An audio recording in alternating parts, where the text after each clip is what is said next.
He's no friend of the United States. He's very bad guy. ፕሬዚዳንት ትራምፕ መጥፎ ሰው ነበር፣ የአሜሪካ ወዳጅም አልነበረም እያሉ የሚናገሩት ባሳለፍነው ቅዳሜ ስላሰሩት ኒኮላስ ማዱሮ ሲናገሩ ነው። የቬንዙዌላው ፕሬዚዳንት ታስሮ መወሰዱ በአሜሪካ መንግስት ይፋ ከተደረገ በኋላ የዓለምም ሆነ የኢትዮጵያውያን መነጋገሪያ ሆኖ ቀጥሏል። ኢትዮጵያውያን፣ ኤርትራውያንና ሌሎች በአምባገነን መዳፎች ተጨምድደው ሀብታቸው እየተዘረፈ ወገኖቻቸው እየተገደሉና እየታሰሩ የሚገዙ ዜጎች በቀልድም በቁም ነገርም ትራምፕ መሪዎቻቸውን እያነቁ እንዲወስዱላቸው ሲጠይቁ እየታዩ እየተደመጡ ናቸው። የአሜሪካ መንግስት የትኛውንም የውጭ ግንኙነት ሲያደርግም ሆነ እንደ ኒኮላስ ማዱሮ ያሉ ሰዎችን አስሮ ሲወስድ መመዘኛው እርምጃውም ለአሜሪካ ያለው ጠቀሜታ ነው። የማዱሮ መታሰር የዶናልድ ትራምፕን አስተዳደርም ሆነ የአሜሪካን ጥቅም የሚያስከብር ነው ተብሎ ሲታመን ይኸው ተፈጽሟል። እንደ አብይ አህመድ ያሉና ለአሜሪካ እሰልል ነበር ለአሜሪካም እሞታለሁ የሚሉ የሀገራቸውን ጥቅም አሳልፈው ለመስጠት ቅንጣት የማያመነቱ መሪዎች እንደ ኢሳያስ አፈወርቂ ያሉ ከሲአይኤ ጋር ነባር ግንኙነት ያላቸው ፕሬዝዳንቶች እንደ ቬንዙዌላው ፕሬዝዳንት ይደረጋሉ ተብሎ አይገመትም።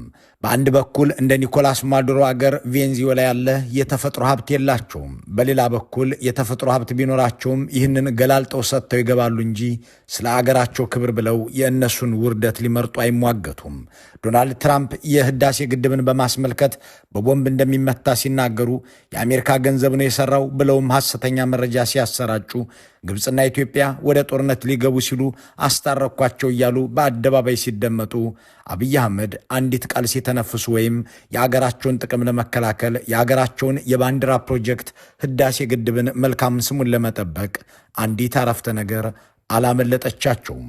እንዲህ ያሉ አገራዊ ጥቅሞችን ለመከላከል ድፍረት የሌላቸው ሰዎች በተለይ ለዶናልድ ትራምፕ የተመቹ ናቸውና የማዱሮ የጣፈንታ ይደርሳቸዋል ተብሎም አይገመትም።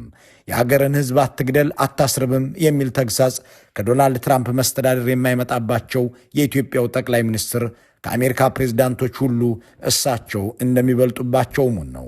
ለዚያም ነው የኢትዮጵያን የዘመን ክብር የህዳሴ ግድብን በኢትዮጵያውያን ላብና ገንዘብ የተሰራን ፕሮጀክት የአሜሪካ ገንዘብ ገነባው ብለው ሲናገሩ አብይ አንዳች ቃል አውጥተው ለመከላከል ያልበቁት። ይሁን እንጂ ስለ ራሳቸው ሲነገር በተለይም የኖቤል ሽልማታቸውን በማስመልከት ዶናልድ ትራምፕ ለእኔ ይገባ ነበር ብለው ሲናገሩ አብይ ምላሽ ለመስጠት አላረፈዱም።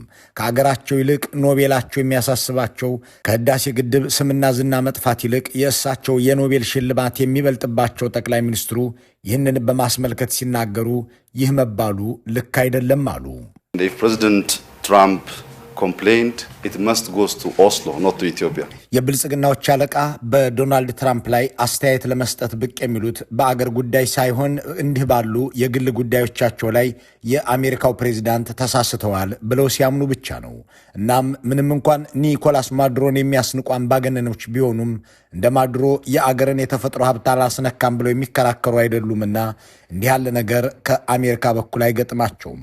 ይሁን እንጂ እድሉና አጋጣሚው ቢፈጠር እንኳን የትኛውም አገር ወዳድ ዜጋ የአገሩ ጨቋኝ መሪ በሌላ አገር ወራሪና መንግስት ተወስዶ እንዲታሰርና እንዲወሰድ መፍቀድም ሆነ መተባበር የለበትም የሚሉ ሰዎች በተለይ የአሜሪካን ባህሪና ፍላጎት ያነሳሉ።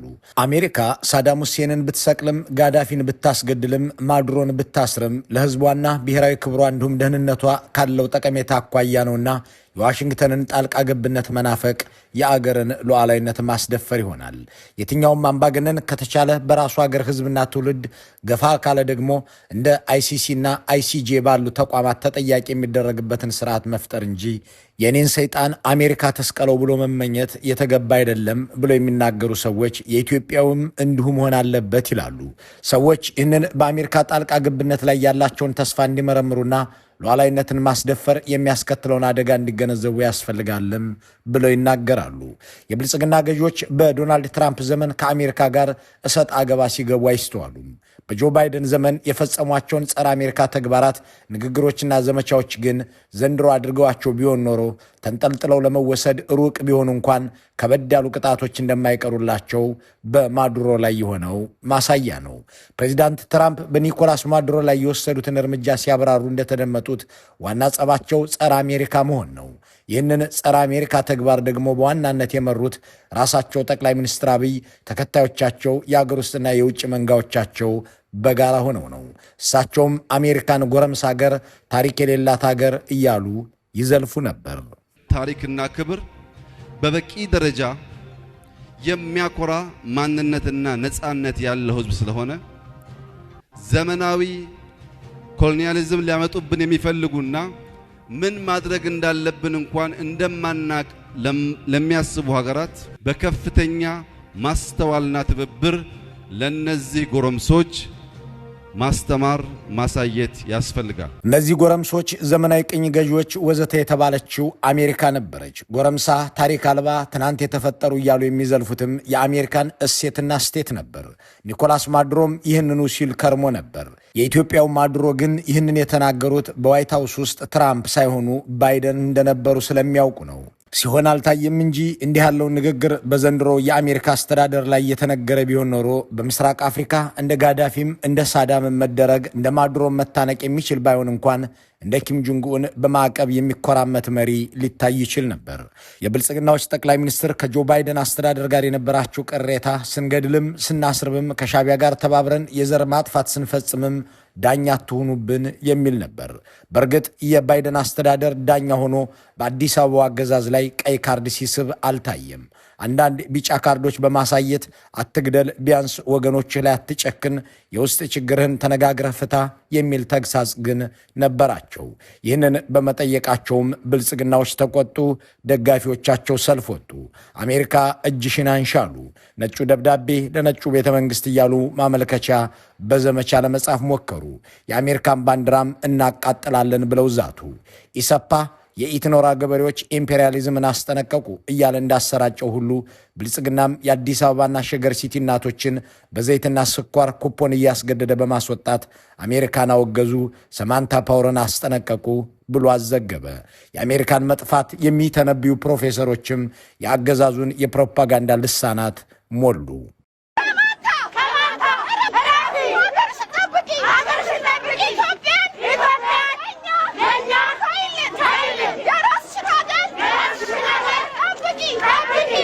ይሄን ላረጋግጥልህ፣ አሜሪካም ትጠፋለች፣ ኢትዮጵያ ግን ምንም አትሆንም። ይሄንን ላረጋግጥልህ 100%።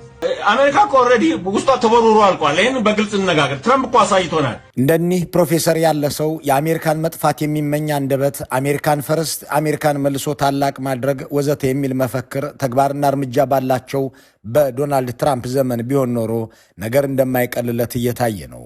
ምንም እንኳን እኒህንም ፕሮፌሰር እንደ ማዱሮ ለማሰር አሜሪካ ገንዘብና ጦር ታሰማራለች ተብሎ ባይጠበቅም ቅድሚያ ለአሜሪካ የሚል ፖሊሲ ያላቸው ትራምፕ አሜሪካን የሚረግሙ ወይም ጥፋቷን የሚመኙ ሰዎችን አሜሪካን የሚጠሉ ወይም ጸረ አሜሪካ አድርገው የሥራ ፈቃዳቸውን ይነጥቋቸው እንደነበር ባለፈው 9 ወራት ከአሜሪካ በርካታ ዩኒቨርሲቲዎች የተባረሩ የውጭ ሀገር ፕሮፌሰሮች ምስክር ናቸው። ሳማንታ እጅሽን አንሺ የሚለው የእናቶች ማስጠንቀቂያም ሆነ እንዲህ ያለው የአሜሪካ ትጠፋለች ምኞት ይሰማ የነበረው የጆ ባይደን አስተዳደር ሕዝብ አታስርቡ፣ አገራችሁን ከምታፈርሷት ተባብራችሁ ተነጋግራችሁ ተደራድራችሁ ችግር ፍቱ በማለቱ ነበር። ያኔ ከጠቅላይ ሚኒስትር አብይ ጎን ብዙዎች ቆመው ይጮሁላቸው ነበር። አንድን ሕዝብ እንደ ቢያፍራ እናጥፋው የሚሉ፣ ከሽንኩርት መክተፊያ ውጪ እንዳይታጠቅ እናድርገው የሚሉ፣ ያንን ማንነት መንግስት ሊሰርዘው ይገባል እያሉ የሚማጸኑ፣ ጠቅላይ ሚኒስትሩ የነገሯቸውን ሳያላምጡ የሚውጡ፣ አሜሪካ ስልጣን ልትነጥቀኝ ነው ብለው ሲናገሩ የሚያምኗቸው፣ ለምን ደሴና ኮምቦልቻ ላይ ተሸነፋችሁ ሲባሉ ነጮችና ጥቁሮች በወሎ ግንባር ተዋግተውን ብለው ሲዋሹ የሚቀበሉ አያሌዎች ነበሩ። የአሜሪካ መንግስት ነጭ ደብዳቤ እንጽፍብሃለን ሲሉት፣ እጅንም ማንሳ ሲሉት፣ ታሪክ አልባም ሲሉት በአደባባይ እሰጥ አገባ ውስጥ ሲገባ አልታየም። እንግዲያውስ የብልጽግና ሹም ወደ አሜሪካ ይገባም ብሎ ቪዛ ግን መከልከሉን ገለጸ። በዚህ ጊዜ ነበር ሽመልስ አብዲሳ የተሰኙትና ራሳቸውን እንደ ምክትል ጠቅላይ ሚኒስትር የሚቆጥሩት ሹም አሜሪካን ሊያጣጥሉ የተከሰቱት። ኢትዮጵያ ሀገራችን በከፍተኛ ፈተና ውስጥ ነው ያለችው። ያው ቪዛ ተከልክሏል። እኔን አያውቁኝም፣ እኔም አላቃቸውም። ስለዚህ ብዙ አይመለከተኝም።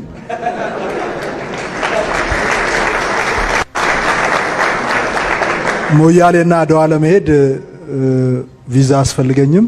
ከዛ ውጪ ነው ብዙ እንቅስቃሴ ስለማረግ አቁኝም አላቃቸውም። ስለዚህ የውሳኔው እኔን አይመለከተኝም እንድታደርሱልኝ። ከዛ በዘለለ ነቀዝ የበላው ስንዴ ነው የሚቀርብን፣ ቢቀርብን ይሻላል። ሽመልስ አብዲሳ ንግግራቸውን ሲጀምሩ አገራችን ፈተና ውስጥ ነች ብለው ነበር። ፈተናውም የባለስልጣኖቿ ቪዛ መከልከል ነው። ያጣለማኝ ተሳድቦ እንደሚሄደው ሁሉ አቶ ሽመልስም አሜሪካን ነቀዝ የበላው ስንዴ የምትልክ ብለው ከዘለፉ በኋላ ቪዛ ክልከላው እሳቸውን እንደማይመለከት ተናግረዋል። በዲፕሎማሲ ዓለም ሪስፕሮሲቲ ወይም እርስ በርስ መተባበር የሚባል መርህ አለ። አንዲት ሀገር ከሌላ ሀገር የምታገኘውን እርዳታ እያጣጣለች እርዳታውን መቀጠል አትችልም። እንዲህ አይነት ንግግር የሁለቱን ሀገራት የቆየ ግንኙነት የሚንድ፣ በለጋሹ ሀገር ህዝብና ግብር ከፋይ ዘንድ ጥላቻን የሚፈጥርና ሀገሪቱን በዓለም አቀፍ መድረክ ባለጌ ወይም ሩግ ስቴት አስመስሎ የሚያስፈርጅ ነው። አብዛኛውን ጊዜ አምባገነን መሪዎች እንዲህ ያለውን የትዕቢት ተግባር የሚጠቀሙት በሀገር ውስጥ ያለውን ደጋፊያቸውን ለማስጨብጨብና አሜሪካ አታስፈራንም የሚል ምስል ለመፍጠር ነው። ሽመልስ አብዲሳም ያንኑ አድርገዋል። ይሁን እንጂ እሳቸው በዚህ በዶናልድ ትራምፕ ዘመን ይህንን አልተናገሩትም። እንደ ሽመልስ አብዲሳ የአሜሪካን እሴትና ክብር ሲዘልፉ የሚደመጡት ኒኮላስ ማዱሮ ግን አሁን በኒውዮርክ እስር ቤት ናቸው።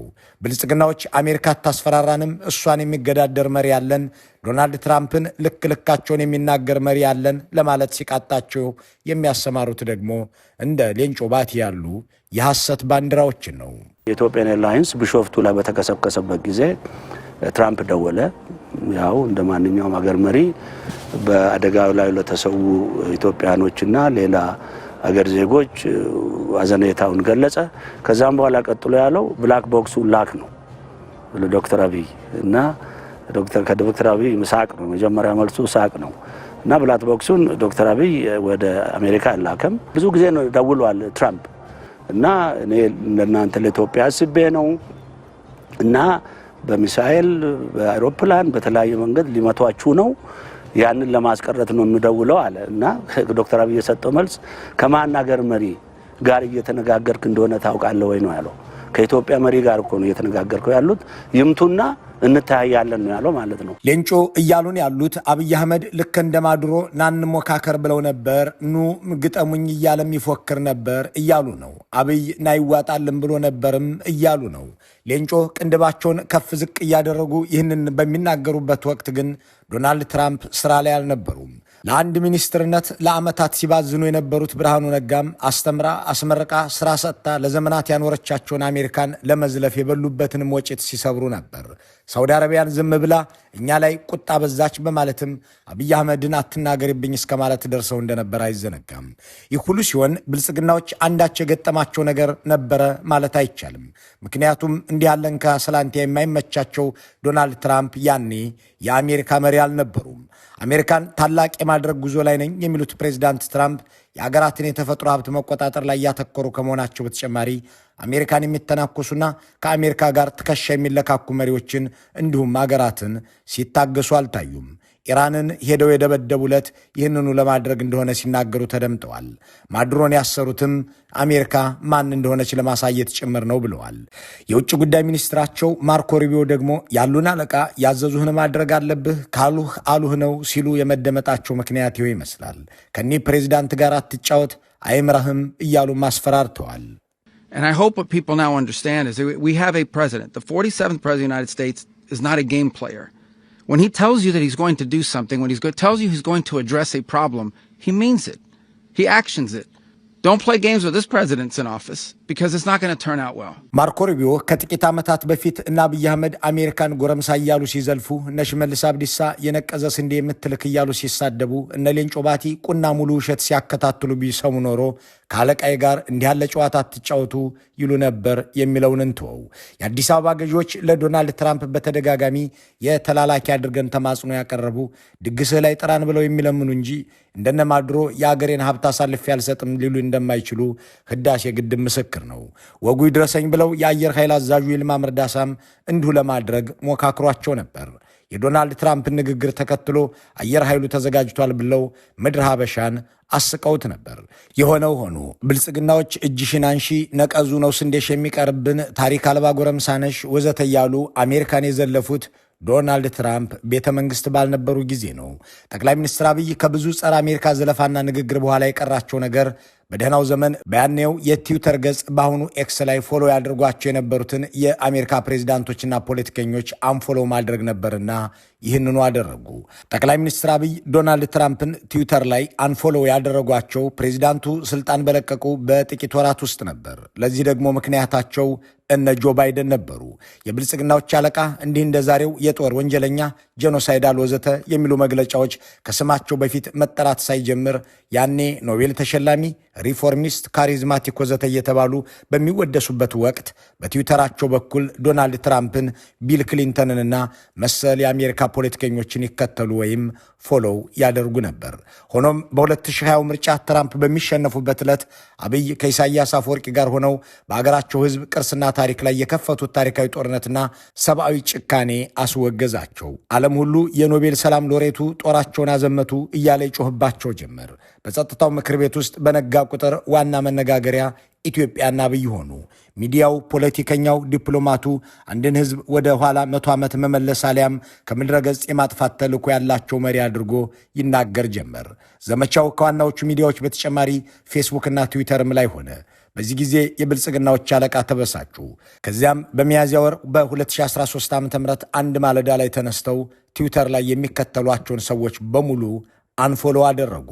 ከ40 በላይ ሰዎችንና ተቋማትን በትዊተር ፎሎ ያደርጉ የነበሩት አብይ ዶናልድ ትራምፕንም በዚያው አንፎሎ አደረጓቸው። ሌላው ቀርቶ መደመር ብለው የከፈቱትን የራሳቸውን የትዊተር አካውንትና የባለቤታቸውን የቀዳማዊት እመቤት ጽሕፈት ቤትን ገጾች ሁሉ አንፎሎ አደረጉ።